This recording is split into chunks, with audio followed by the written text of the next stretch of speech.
Kim Jong-un selamati Putin saat Rusia peringati Hari Kemenangan.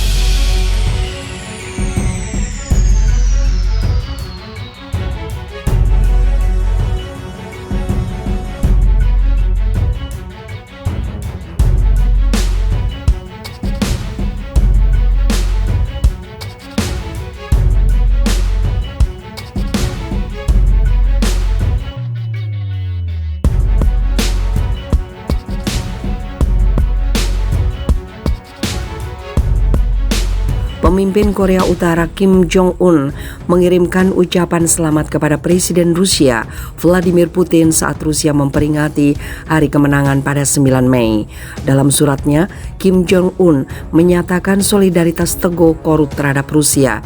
Seperti dilansir BBC, Selasa 10 Mei, tanggal 9 Mei diperingati Rusia sebagai Hari Kemenangan untuk merayakan kemenangan Uni Soviet atas Nazi Jerman pada akhir Perang Dunia Kedua silam.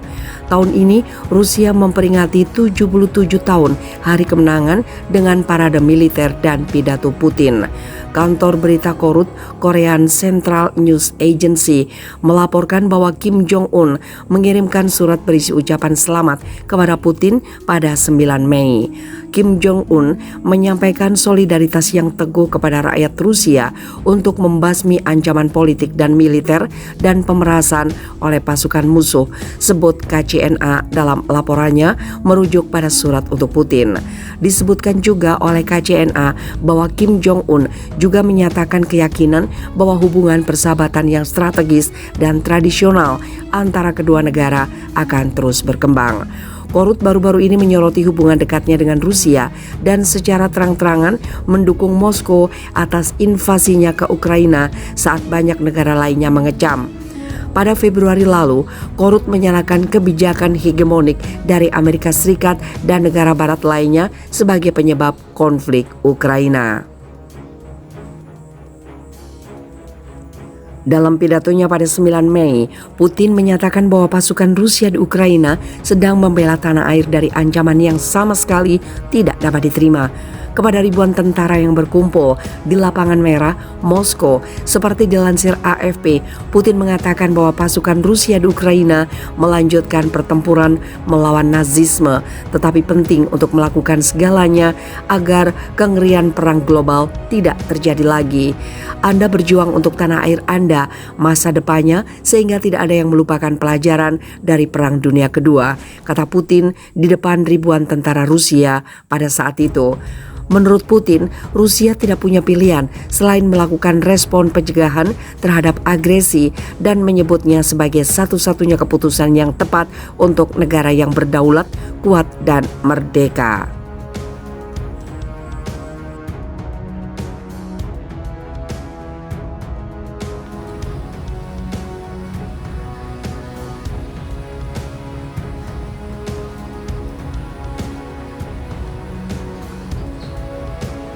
Rusia cuma butuh 30 menit untuk melenyapkan negara-negara NATO jika terjadi perang nuklir. Rusia memastikan cuma butuh 30 menit melenyapkan negara-negara NATO jika terjadi perang nuklir. Sejauh ini, Rusia memimpin dalam jumlah senjata nuklir dibandingkan Amerika Serikat dan China. Namun secara diplomasi, Kremlin menyatakan tidak akan menggunakan nuklir kecuali Rusia benar-benar terancam kedaulatannya. Seorang politisi Rusia, Dmitry Rogozin, mengeluarkan peringatan nuklir Moskow dengan mudah menghancurkan negara-negara NATO. Tapi itu tidak boleh terjadi karena pertukaran nuklir akan merusak bumi kita, kata Dmitry Rogozin yang menjabat Direktur Jenderal Perusahaan Antariksa Negara Rusia, Roskosmos. Menurut Dmitry Rogozin, NATO mengobarkan perang tetapi mereka tidak mengakuinya. Semua sudah jelas permasalahannya. Batalion Nasional Ukraina dan Angkatan Bersenjata Ukraina adalah bahan habis pakai, umpan meriam untuk NATO. Mereka hanya operator yang dilatih oleh instruktur NATO yang menekan tugas dan tombol senjata NATO. Dikutip Express, Rogozin menegaskan sekarang adalah perang untuk kebenaran dan hak Rusia untuk hidup sebagai negara tunggal dan merdeka. Dia juga menekankan bahwa mengalahkan Ukraina yang didukung NATO hanya mungkin dilakukan dengan kekuatan militer penuh Rusia.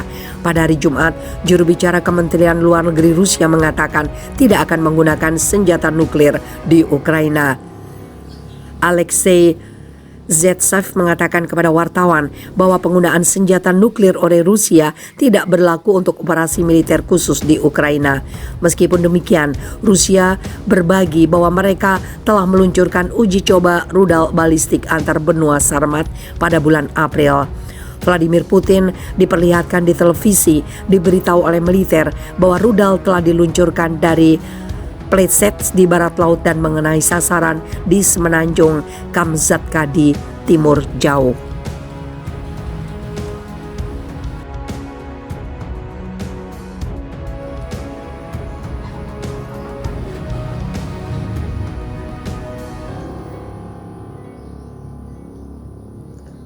Korea Utara ingin bantu Rusia, perintahkan bersiap untuk mobilisasi pasukan.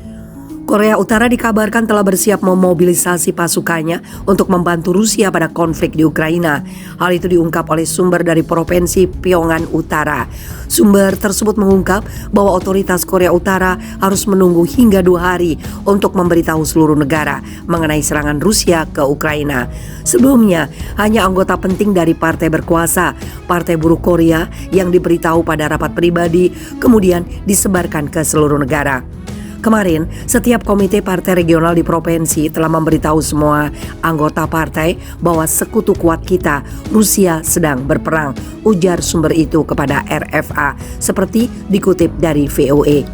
Hubungan internasional dengan Rusia sedang tegang selama perang, sehingga komite partai regional menuntut agar semua orang siap diimobilisasi setiap saat. Uni Soviet membantu berdirinya Korea Utara pada 1948 setelah menduduki bagian utara dari semenanjung Korea menyusul kekalahan Jepang di Perang Dunia Kedua. Uni Soviet saat itu mendapatkan Kim Il-sung, kakek dari pemimpin Korea Utara saat itu, Kim Jong-un, sebagai kepala negara. Rusia sendiri pada tahun 2000 di bawah Vladimir Putin kembali mempererat hubungan dengan Pyongyang yang sempat terputus setelah kejatuhan Uni Soviet. Meski terlambat, anggota partai tidak kaget dengan berita serangan yang dilakukan Rusia ke Ukraina.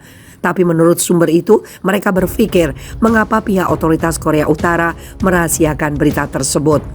Anggota partai tentu sudah tidak tahu mengenai berita itu dari kenalan mereka di Cina bahwa perang telah dimulai, tapi mereka lebih tertarik apa sebab Rusia menginvasi Ukraina. Sumber kedua mengamini informasi bahwa Korea Utara diyakini berusaha ikut perang untuk membantu Rusia.